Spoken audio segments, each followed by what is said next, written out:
Hi friends, आप सभी का आपके अपने यूट्यूब चैनल यूपीएससी इन्फो 24 में स्वागत है। तो दोस्तों, हम उम्मीद करते हैं कि आप सभी लोग स्वस्थ होंगे और खुश होंगे। फ्रेंड्स, ये जो वीडियो है ये पीजीटी नागरिक शास्त्र का भाग 80 है। तो अगर आप टीजीटी, पीजीटी और एलटी ग्रेड की तैयारी कर रहे हैं तो ये वीडियो आपके लिए है।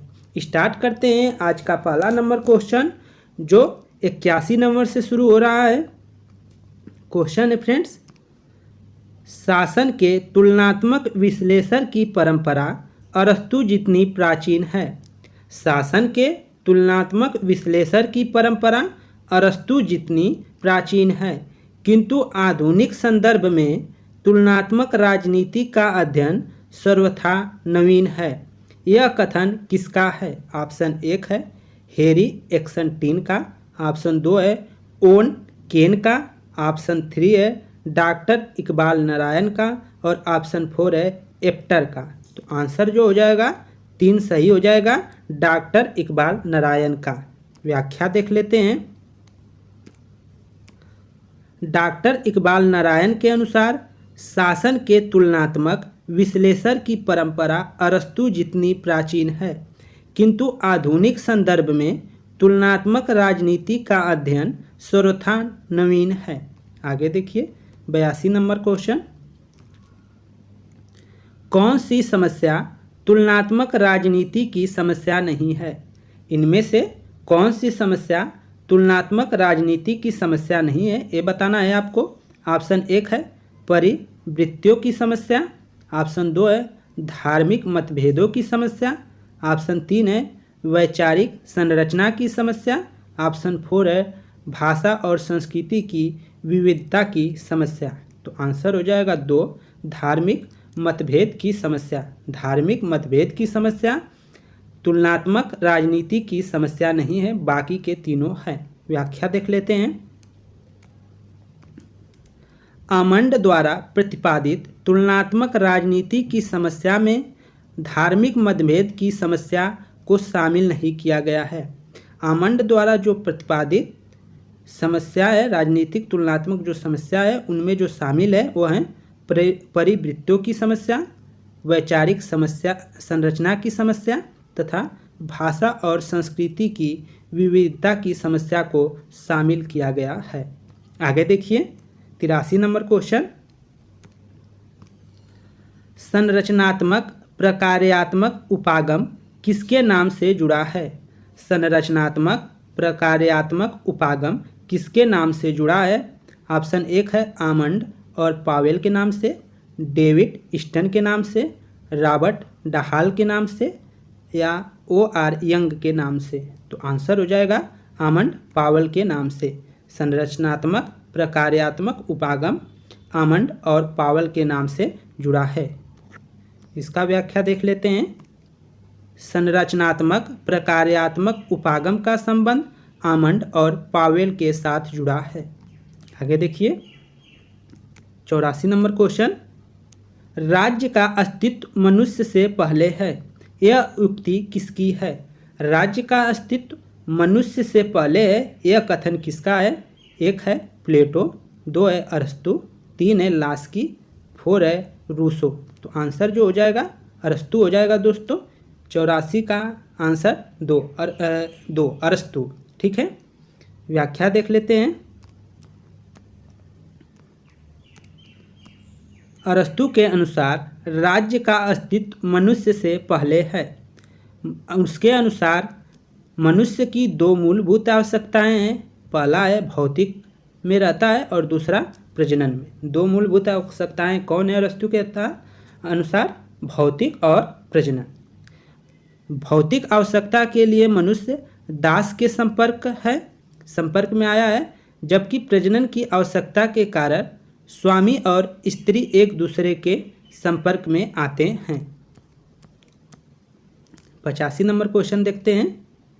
लोकप्रिय संप्रभुता की अवधारणा का प्रतिपादन किसने किया? लोकप्रिय संप्रभुता की अवधारणा का प्रतिपादन किसने किया? ऑप्शन 1 है ऑस्टिन, 2 है हॉब्स, 3 है लॉक और 4 है रूसो। तो आंसर जो हो जाएगा दोस्तों रूसो हो जाएगा।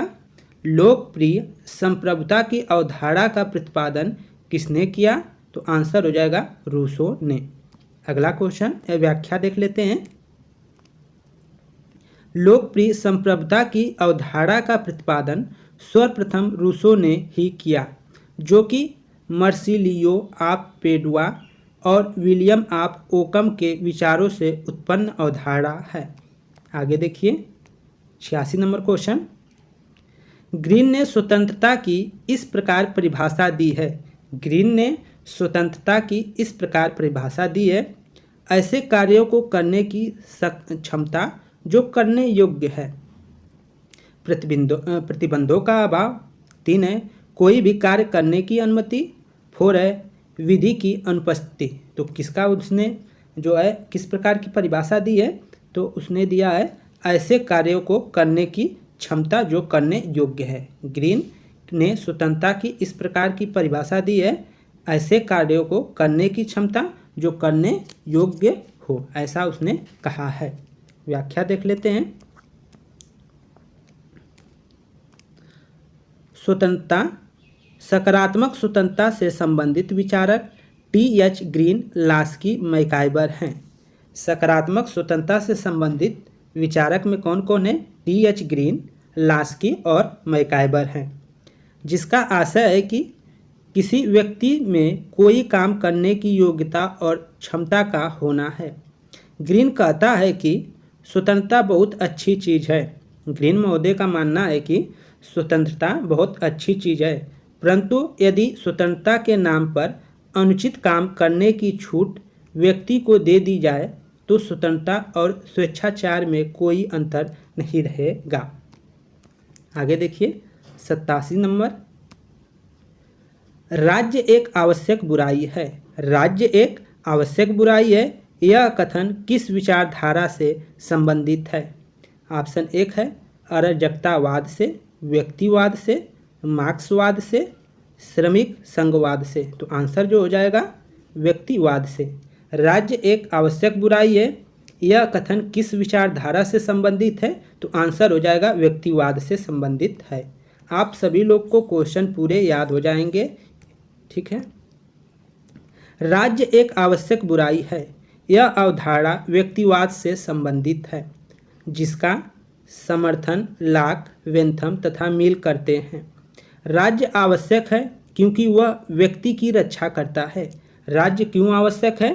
क्योंकि वह व्यक्ति की रक्षा करता है। किंतु जब राज्य व्यक्तियों की स्वतंत्रता पर बंधन लगाता है तो उसे बुराई के रूप में देखा जाता है। 88 नंबर क्वेश्चन। अरस्तु के अनुसार राज्य व्यक्ति का पूर्वगामी है। अरस्तु के अनुसार राज्य व्यक्ति का पूर्वगामी है। दूसरा कथन है आर जो है वो कह रहा है कारण। अरस्तु के अनुसार राज्य एक नैसर्गिक संस्था है। तो क्या कथन ए और कारण 2 है, दोनों क्या सही है? इसमें से कूट की सहायता से आंसर देना है। पहला कूट कह रहा है ए सही है किंतु आर जो है गलत है। दूसरा कह रहा है ए असत्य है किंतु आर सत्य है। तीसरा कह रहा है ए तथा आर दोनों सत्य हैं किंतु आर ए की सही व्याख्या नहीं करता है।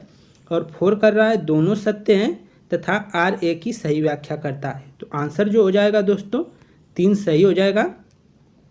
आर तथा ए और आर दोनों सत्य हैं किंतु आर ए की सही व्याख्या नहीं करता है। ए हमारा आंसर हो जाएगा, ठीक है 88 का। तो व्याख्या देख लेते हैं। अरस्तु के अनुसार राज्य व्यक्ति का पूर्वगामी है। अरस्तु का कथन है, इसको हमने पहले कराया है, जो महत्वपूर्ण कथन है उसमें आया था। तो राज्य व्यक्ति का पूर्वगामी है। वह कहता है कि राज्य की उत्पत्ति जीवन की आवश्यकता के कारण हुई है किंतु उसकी सत्ता अच्छे जीवन के प्राप्ति के लिए बनी हुई है। अतः अरस्तु के अनुसार राज्य एक नैसर्गिक संस्था है। इस प्रकार दोनों कथन सही है किंतु दोनों स्वतंत्र हैं। आगे देखिए 89 नंबर क्वेश्चन। प्लेटो ने अपनी किस रचना में न्याय सिद्धांत का वर्णन किया है? प्लेटो ने अपने किस रचना में न्याय सिद्धांत का वर्णन किया है? ऑप्शन 1 है स्टेट्समैन में, द लॉज में, रिपब्लिक में, लिबर्टी में। तो आंसर जो हो जाएगा इसका 3 सही हो जाएगा, रिपब्लिक में। प्लेटो ने अपनी किस रचना में न्याय सिद्धांत का वर्णन किया है? आंसर हो जाएगा रिपब्लिक। व्याख्या देख लेते हैं। प्लेटो ने अपनी रचना रिपब्लिक में न्याय के सिद्धांत का वर्णन किया है। प्लेटो के अनुसार न्याय से तात्पर्य मनुष्य अपनी उन सभी कर्तव्यों का पालन करे जिसका पालन समाज के प्रयोजन की दृष्टि से आवश्यक है। तो प्लेटो कहते हैं कि न्याय से तात्पर्य मनुष्य अपने उन कर्तव्यों का पालन करे जिसका पालन समाज के प्रयोजन की दृष्टि से आवश्यक है। यह प्लेटो का कथन था, मानना था। आगे देखिए, मानव चेतना स्वतंत्रता की मांग करती है। मानव चेतना स्वतंत्रता की मांग करती है। स्वतंत्रता का संबंध अधिकारों से है तथा अधिकार राज्य की मांग करते हैं। यह कथन किसका है? तो ऑप्शन 1 है लास्की, 2 है हाब्स, 3 है ग्रीन और 4 है हेगल। तो आंसर जो हो जाएगा दोस्तों 3 हो जाएगा ग्रीन। ग्रीन महोदय का एक कथन है कि मानव चेतना स्वतंत्रता की मांग करती है, स्वतंत्रता का संबंध अधिकार से है और अधिकार राज्य की मांग करते हैं। यह कथन किसका है? तो यह कथन है ग्रीन महोदय का। व्याख्या देख लेते हैं। ग्रीन सकारात्मक स्वतंत्रता के पक्षधर थे। उन्होंने अपने कथन के माध्यम से व्यक्त किया है कि मानव चेतना स्वतंत्रता की मांग करती है, स्वतंत्रता का संबंध अधिकारों से है और अधिकार राज्य की मांग करते हैं। आगे देखिए 91 नंबर, निम्नलिखित में से सर्वप्रथम किसने संप्रभुता की संकल्पना निरूपित की? निम्नलिखित में से सर्वप्रथम किसने संप्रभुता की संकल्पना निरूपित की? ऑप्शन 1 है प्लेटो, 2 है बोधा, 3 है हाब्स और 4 है लास्की। तो आंसर जो हो जाएगा 2 हो जाएगा दोस्तों बोधा। बोधा ने कहा है कि संप्रभुता की संकल्पना सर्वप्रथम निरूपित की है। तो सर्वप्रथम संप्रभुता की संकल्पना को किसने निरूपित की है? आंसर हो जाएगा बोधा। व्याख्या देख लेते हैं। फ्रेंच न्यायविद बोधा ने सर्वप्रथम संप्रभुता की संकल्पना निरूपित की है। उनके अनुसार संप्रभुता नागरिकों और प्रजाजनों पर सर्वोच्च शक्ति है। बोधा के अनुसार संप्रभुता नागरिकों और प्रजाजनों पर वह सर्वोच्च शक्ति है जो विधि द्वारा नियंत्रित होती है। बोधा ने अपने विचारों को अपनी कृति 6 बुक कंसर्निंग द स्टेट में व्यक्त किया है। उनकी जो पुस्तक का नाम है वह है 6 बुक कंसर्निंग द स्टेट में ही बोधा ने अपने विचारों को व्यक्त किया है। आगे देखिए 92 नंबर क्वेश्चन, जहाँ कानून नहीं होता वहाँ स्वतंत्रता नहीं होती। यह कथन किसका है? ऑप्शन 1 है लाक का, 2 है मैकाइबर का, 3 है आस्टिन का, 4 है लास्की का। तो आंसर जो हो जाएगा लाक हो जाएगा। जॉन लाक का ये कथन है, जहाँ कानून नहीं होता वहाँ स्वतंत्रता नहीं होती। यह कथन किसका है? तो यह है जॉन लाक का। ऑप्शन ए सही हो जाएगा। व्याख्या देख लेते हैं। जॉन लाक के अनुसार जहाँ कानून नहीं होता वहाँ स्वतंत्रता नहीं होती। उन्होंने यह भी कहा है कि स्वतंत्रता तथा आज़ादी को किसी भी हिंसा से मुक्त रखना चाहिए। उपर्युक्त कथन जॉन लाक ने अपनी पुस्तक Second Treatise of Civil Government के 6ठे अध्याय में कहा है। तो जॉन लाक का जो पुस्तक है उसका नाम है Second Treatise of Civil Government. Second Treatise of Civil Government में उन्होंने जो है 6ठे अध्याय में ही जहाँ कानून नहीं होता वहाँ स्वतंत्रता नहीं, इसका उन्होंने जिक्र किया है। 83 नंबर क्वेश्चन, निम्नलिखित में से किसके अनुसार शक्तिशाली का हित ही न्याय है? निम्नलिखित में किसके अनुसार शक्तिशाली का हित ही न्याय है? ऑप्शन 1 है अरस्तु, 2 है प्लेटो, 3 है थ्रेसिमेकस और 4 है मैकियावेली। तो आंसर जो हो जाएगा दोस्तों 3 सही हो जाएगा थ्रेसिमेकस का। थ्रेसिमेकस का कथन है कि शक्तिशाली का हित ही न्याय है। व्याख्या देख लेते हैं। थ्रेसिमेकस के अनुसार शक्तिशाली का हित ही न्याय है। लाक, रूसो और कांट जैसे विचारकों की दृष्टि में न्याय का मतलब स्वतंत्रता, समानता और कानून का मिश्रण था। वेंथम तथा मिल ने उपयोगितावाद सिद्धांत को न्याय के लिए आवश्यक माना है। अलग अलग है तो सबको नोट करते चलिए जो व्याख्या में है। जो विचारक राज्य को संघों का संघ मानते हैं उन्हें कहा जाता है।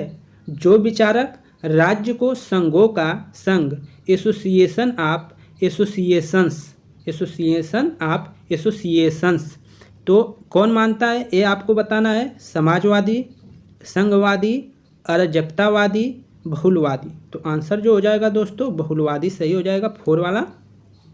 जो विचारक राज्यों को संघों का संघ मानते हैं उन्हें कहा जाता है बहुलवादी। आंसर हो जाएगा बहुलवादी। व्याख्या देख लेते हैं। राज्यों को संघों का संघ मानने वाले बहुलवादी होते हैं या बहुलवादी कहलाते हैं या कहे जाते हैं, जिसमें लिंडसे, लास्की तथा बार्कर आदि हैं। अर्थात राज्य समुदाय की तरह होते हैं।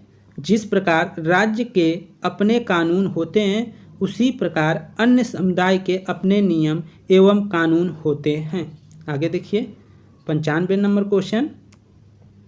शक्ति बंदूक की नली से निकलती है। बहुत ही इम्पॉर्टेंट कथन है और क्वेश्चन भी। शक्ति बंदूक की नली से निकलती है कथन किसका है। ऑप्शन 1 है तिलक का, लेनिन का, भगत सिंह का, माओ त्से तुंग का। तो आंसर जो हो जाएगा 4 हो जाएगा दोस्तों। माओ त्से तुंग का एक कथन है कि शक्ति बंदूक की नली से निकलती है। व्याख्या देख लेते हैं। माओ त्से तुंग कहता है कि शक्ति बंदूक की नली से निकलती है। माओ त्से तुंग को मार्क्सवाद को यूरोपी से एशियाई रूप देने के लिए जाना जाता है। माओ त्से तुंग को किस अन्य नाम से, किसी अन्य कारण से क्यों जाना जाता है कि उसने मार्क्सवाद को यूरोपी से एशियाई रूप देने के लिए जाना जाता है।